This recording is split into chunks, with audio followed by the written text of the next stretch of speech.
Hello so guys, আজকে আমরা একটি নতুন টেস্ট করতে যাচ্ছি। সেটা হচ্ছে একটা গোডক্সের সফট লাইট উইথ আমব্রেলা। এই শটটা হচ্ছে গোডক্সের সফট লাইট 100% ইন্টেন্সিটিতে একটা আমব্রেলা দিয়ে জাস্ট তারপরে আমরা সুইচ করবো হচ্ছে ডিরেক্ট যদি দিই তাহলে কেমন হবে দেখে like this. As you can see দেখতেছেন আমরা ডিরেক্ট লাইটে আমাদের কী অবস্থা হচ্ছে। ডিরেক্ট লাইট একদম বরাবর ফেসি হয়েছে, কিন্তু একটা জিনিস খেয়াল করছেন পিছনে কিন্তু ডার্ক হয়ে গেছে। একটা কনজাস্টেড এক জায়গা থেকে এক জায়গায় ফ্যাক তো আমার হার্ড হয়েছে, কারণ আমার লাইট কিন্তু এক্সপোজ হবে, ওভার এক্সপোজ চলে গিয়েছে। ওভার এক্সপোজ হয়ে চলে যাওয়ার কারণে যেটা হচ্ছে আমার তখন ব্লগে কাজ করতে গেলে আমার এই জায়গায় চিন্তা সব চলে যাবে, কিছু বন্ধ করে যাবে।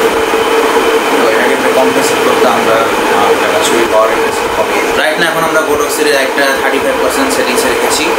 অ্যাজ ইউ ক্যান সি সব ঠিকঠাক থাকার পরও আমার এক্সপোজারটা আমার ব্যালেন্স হয়েছে, কিন্তু আমার লাইট চিনটা ডিরেক্ট আর্টস লাইট করছে, তার কারণে কোনো সমস্যা নটা বলতে জাস্ট খালি আমাদের হাইলাইটটা রোল সুন্দর ফরক্টনের আর্ট।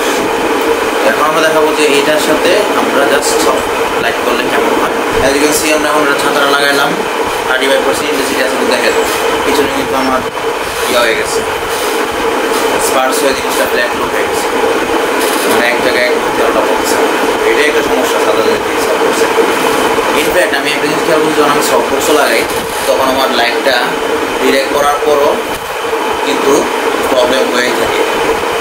আমি অ্যাসলগে শ্যুট করছি এখন ফুল সেটিংসে 7/4-এর। তো আশা করি কালার আমি একই প্রোফাইলে পালাবো, তখন আপনি বুঝতে পারবেন যে আসলে কী ইফেক্টটা পড়ে, এক্সট্রা এক্সপোজার কি আমার কি সত্যি নাকি সমস্যা।